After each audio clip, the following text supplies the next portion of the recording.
Good afternoon. It's a huge honor and pleasure to be back in Kerala presenting at this pretty momentous opportunity in terms of kicking off this Gen AI revolution in Kerala. So today, you heard a lot about generative AI in the software, in machine learning, use it in the Watson setting, but what I'm going to talk to you about today is generative AI for hardware systems, generative AI for embodied systems. And it is extremely important to think about how we're going to use generative AI, not just in applications like social media networking or recommendations, but really try to use them in a way that we can change the state of the world. So my role here is, my first role is as the Director of AI at the Alan Turing Institute, and I direct the AI program, which is the National Institute for AI and Data Science in the UK. But I'm also a chair professor at the University of Edinburgh. And one of the things that I've been focusing on is looking at the application of robotics in different walks of our life. So for example, if we think about where is robotics playing a big part, there are traditional areas like manufacturing, there are traditional areas like the nuclear industry, but there are also new areas in healthcare, in the care for the aged, as well as smart cities, where robotics is playing an increasingly important role. So when we talk about robotics, the robotics of yesterday was all about teleoperations. So getting a robot to mimic what you've taught it to do.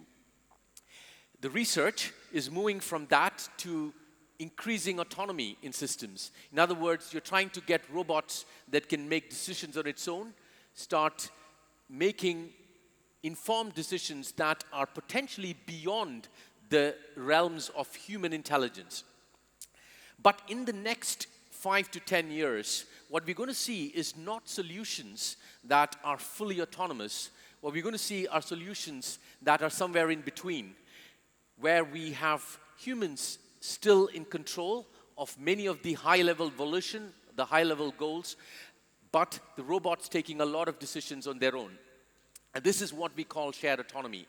And why? Why do we care about shared autonomy?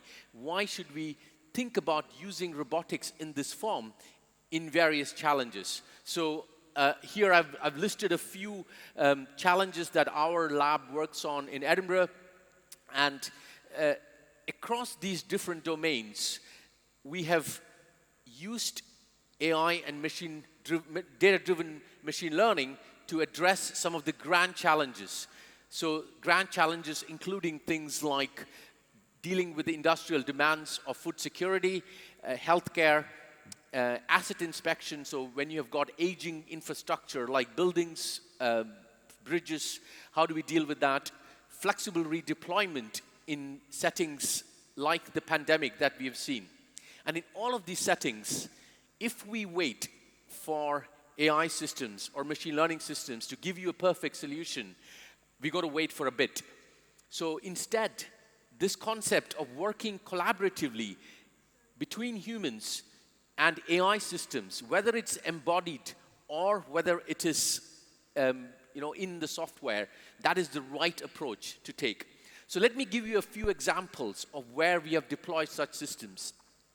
And this is particularly poignant in settings or grand challenges in India. So for example, India is very ambitious in building nuclear power plants for energy security, and down the line, we will hit a problem where decommissioning of such nuclear power plants will become a challenge. It will be an expensive challenge. It will have issues where humans would have to put themselves in their own danger. So the idea is using robotic systems like what you see here, we have solutions that would take the problems that typically would have been handled either by teleoperation or by manual intervention and take that to a level where shared autonomy can play a significant role and really take people out of harm's way. Such robots can also be used in extreme environments. So Kerala is very, very central to some of the sort of food security and energy security solutions. And we have seen in Cochin shipyard, we've got, I think today or tomorrow, there is a new big port being sort of opened in Trivandrum. And really, some of the big challenges of operating such a big plant, whether it's on the shores or whether it's offshore, is actually pretty daunting. And robotics can, again, play a big solution in trying to solve some of those problems. So, for example, if you have quadruped robotic systems that can do asset inspection on the surface, which are pretty dangerous in different environmental and conditions that can be pretty hostile, then we can get robotic platforms or systems that can solve, and you can basically operate these from the comfort of your home. Similarly, when assets needs to be inspected, then we can have robotic solutions that are able to deploy these assets in a semi-controlled fashion, in a semi-autonomous fashion. So these are just little glimpses of projects where traditional automation has been transformed by the use of AI and generative AI into smarter machines, smarter automation. So portfolios include what we've seen in terms of nuclear decommissioning, collaborative manufacturing, remote operations, as well as sort of disaster recovery. Your next speaker is going to be somebody who's done a spacewalk on the space station. We have an interesting project in collaboration with NASA on their journey to Mars. So if you think about the space station is a pretty hostile environment. So every time something goes wrong, an astronaut has to put themselves in danger, wear a spacesuit, walk in the presence of space debris. So what if robotics can take people out of their harm's way and solve some of those problems? So we've been working with NASA, the Johnson Space Center, one of the few institutions in Europe, few institutions in the world, I would say, and the only institution in Europe that is working on the NASA Valkyrie robot for pre-deployment missions to Mars. It's about robots that can work in environments built for humans and do operations and maintain assets while the astronaut is busy with other stuff or is on the way back to Earth. So this seems like a pretty exotic application. Space, India is leading in one of the, in deploying space solutions at a fraction of a cost. And literally, those solutions will also be required, robotic solutions will also be required for India's missions. But closer to home, we can use this kind of collaborative assets in things like dyadic collaborative manipulation. So, for example, this is a collaboration with Honda on assembly lines, where you want robots and humans to work together to collaboratively solve a problem of lifting heavy weights. So you want to do the best of both worlds. You want a solution where the robots are doing literally the heavy lifting. It is doing all the precise manipulations, but the volition of how and when these operations come from the humans. And this slide is particularly important for where should we look at going forward with AI. I think India has done a great job in terms of jumping the copper wire generation and having overtaken many Western and global competition in the digital space, especially if I look at the kind of mobile-based services that are being delivered here in India. It is impressive. On the AI front, I think it is important that we do not try to just catch up or do things that everybody else is doing, but actually think about making that leap and go for AI solutions that are not just low-value manufacturing settings, but extremely high-value manufacturing or other sort of, not just manufacturing, in general, much more high-value assets. So an example is creating a chain, say in an aircraft manufacturing setting, where you go from traditional rigs to human-assisted and robotic rigs that work close to each other. The last bit I want to talk a little bit in terms of the exemplars is also in the healthcare domain. So in addition to robots that work in classical settings, the industrial settings, manufacturing settings, we also need robots in solutions for healthcare. So one example is the situation where we are using robots for treatment of neurodegenerative diseases. So for example, Parkinson's, multiple sclerosis, people who've had an injury or congenital sort of problems. So robotics can play a huge role in using or creating systems that can enable efficient and more active aspects related to rehabilitation. So, for example, we worked with the NHS in England to look at solutions where patients who have lost a limb are rehabilitated by using upper limb prostheses that are not just devices that operate based on some sort of pre-programmed setting, but use biointerfaces to create smart activation methods that are easy for people to operate. So, the title of my talk was AI and Robotics and the Future of Work. So the idea or the question is, how is technologies like generative AI, like embodied AI and machine learning in sort of embodied systems, how are they going to change the way we live and work? I'm not sure how many of you recognize this picture. This is, Tony Stark, one of my favorite movies. And this vision of sitting in the comfort of your office and controlling multiple agents, multiple systems, is no longer a science fiction. So I want to give you a very concrete example where we actually deployed some of the machine learning and robotics technologies in a cafe in Tokyo, in Japan. And what you can see here is the robot, it's called a telebarista. It is actually, you can go in there, order a cup of coffee and chocolates, and it'll do this nice little demonstration of stages that are actually pretty hard for robotics at the moment. So manipulation, sensing, use of different tools, and then fine sensitive control.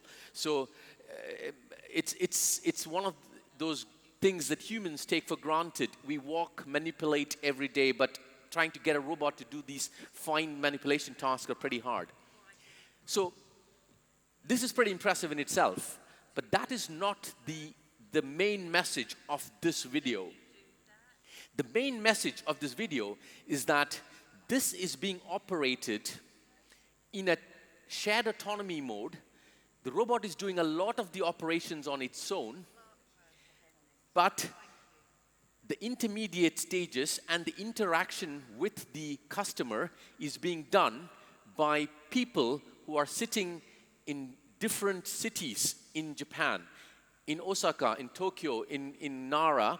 And these are people who are either paraplegics or have a stroke, and they cannot normally be in the workforce. So this is an example of AI for social good, where people who would normally not be in the workforce would be able to come back into the workforce using robotics technologies. So we do not want to push robotics or AI technologies down the throat of some place where it's not needed, but we do want to create scenarios where this can be used in an effective fashion to really change the way we live and work.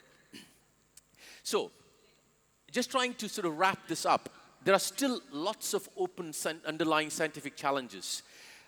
I've listed a few here that our lab and our university in informatics works on. So I'm not going to go into much details of this. Things like using both software and hardware to ensure safety and security is paramount.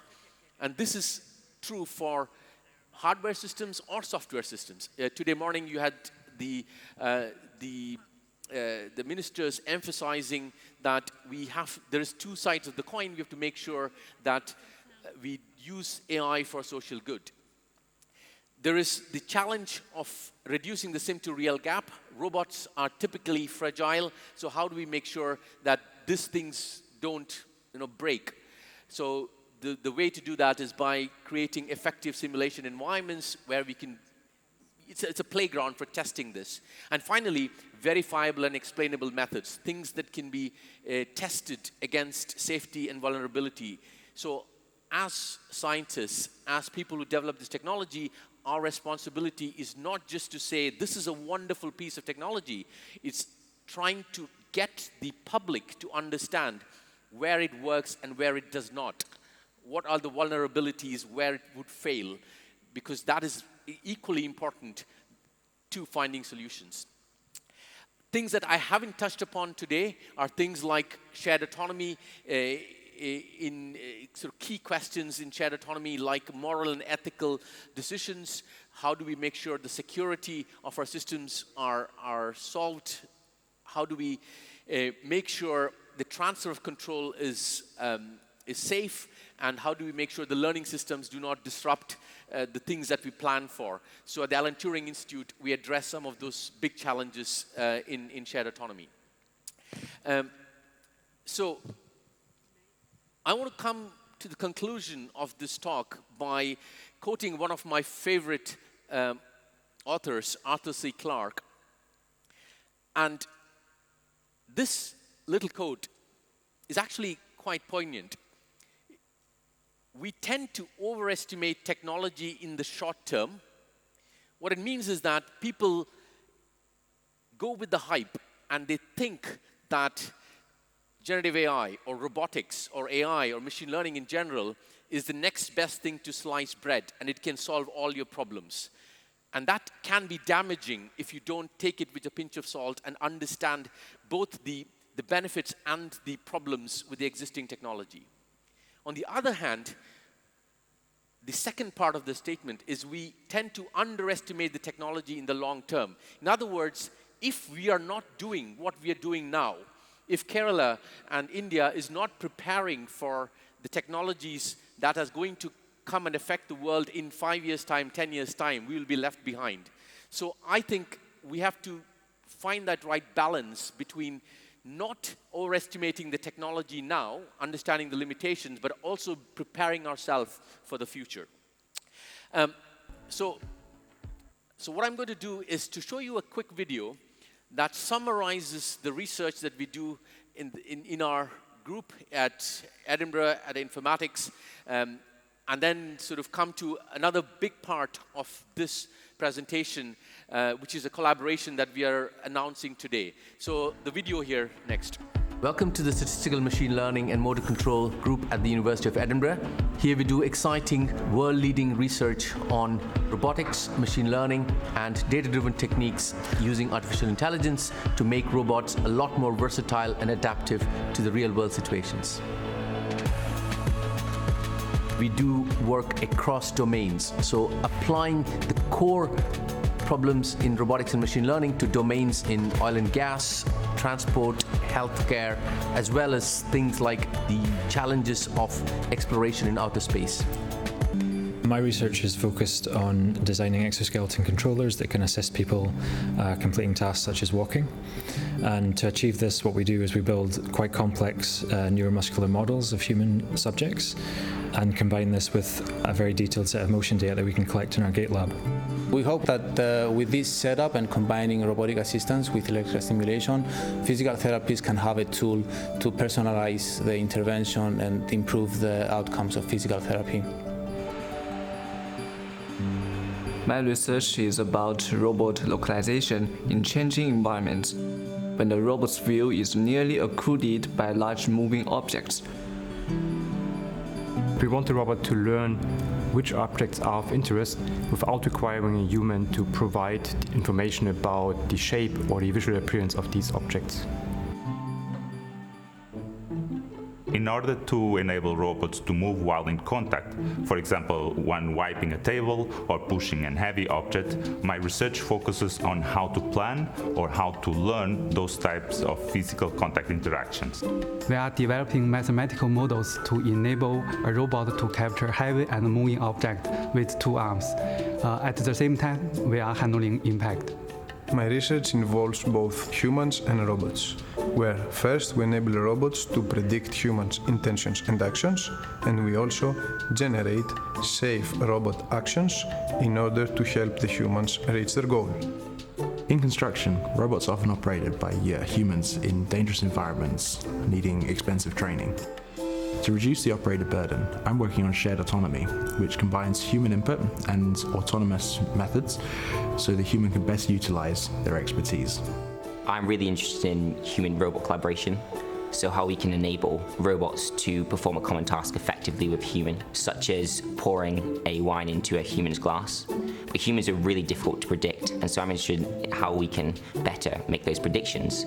I'm working on the development of robots that can be easily taught to manipulate objects and potentially collaborate with people or assist people in need just by giving a demonstration of the task. I'm working on leg robots to make them traverse challenging terrains.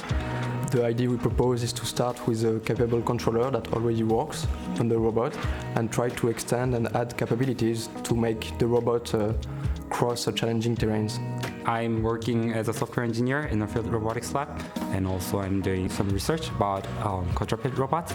I'm working on how those robots with 4 legs should plan their footsteps considering the torque limits on their legs. When robots have to perform manipulation and walk simultaneously, they face a lot of uncertainty. One way we can increase the robustness of the system is by taking into account the capabilities of the robot, so its motors and also the contact stability. There are many conditions that we cannot predict. For instance, when we are navigating in an offshore platform, we might encounter a floor that is wet. A way of dealing with this kind of uncertainties is by replanning quickly new motions. I'm working on building better robots for specific tasks. So a robot that walks might need to be built a little differently than one that jumps. And so I'm working to create algorithms that modify the designs based on the tasks. And I'm looking at making those more efficient and physically realistic. My work focuses on motion planning, especially when it comes to the environment changes. There are either obstacles coming in and out, or the objects that the robot is trying to pick up and move are moving. And this is especially useful when working with robots that need to be safe around people and other robots. The environment may have many different inclined slopes, and this gives rise to a lot of different options of when to play the foot and where to play the foot. If you've liked some of the research that you've seen in the video and would like to work on some of these exciting platforms and projects, please do get in touch with us, and we'd love to have you as part of our team.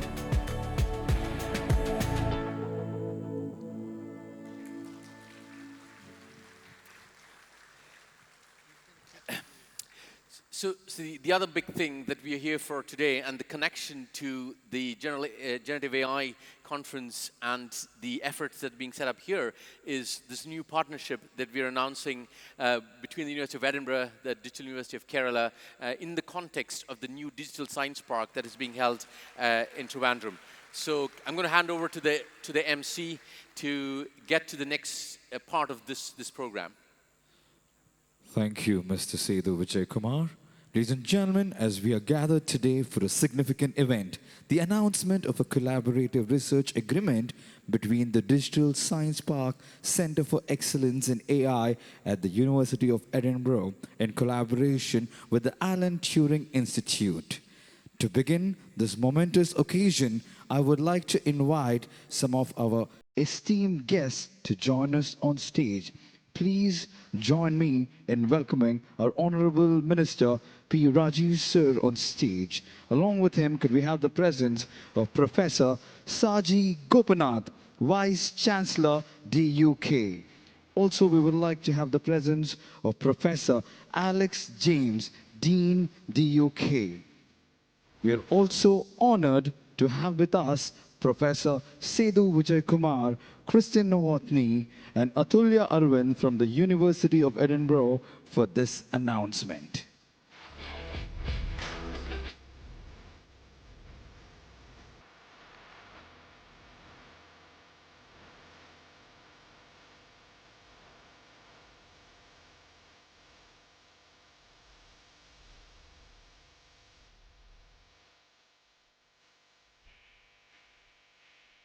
Let's welcome this party for the collaboration with a huge round of applause, please.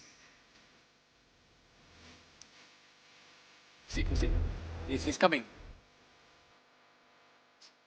This collaboration marks as a new chapter in the advancement of artificial intelligence research and development, leveraging the combined strengths in AI chips, generative AI, and robotics of the Digital Science Park, Center for Excellence in AI, the University of Edinburgh, and the Alan Turing Institute.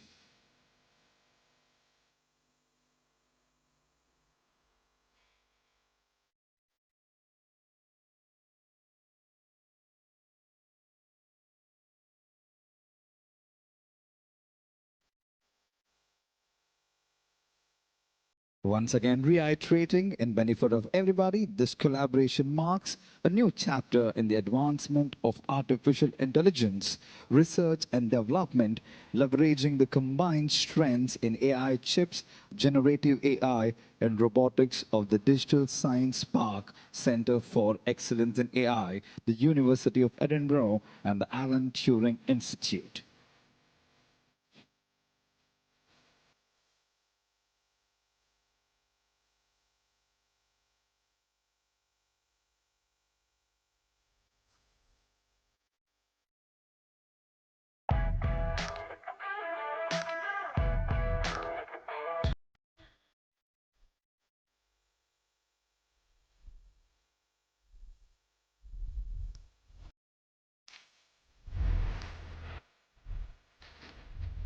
Ladies and gentlemen, once again, put your hands together.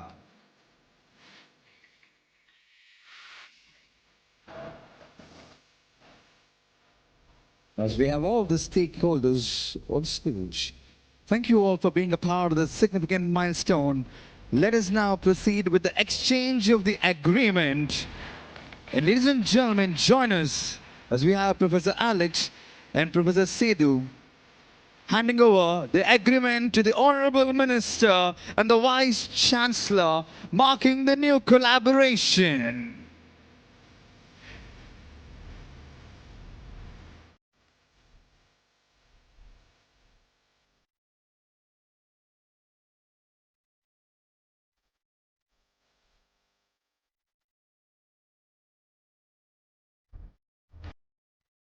We are witnessing history in the making.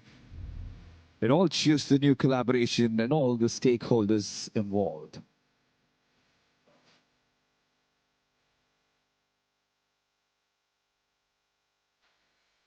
Thank you, gentlemen. And we request Mr. Sethu Vijayakumar to please stay back with us as we take this opportunity and thanking him for his presence, time, and all the wonderful insights shared with a small token, a plaque ceremony to be presented. And let's honor him with a huge round of applause.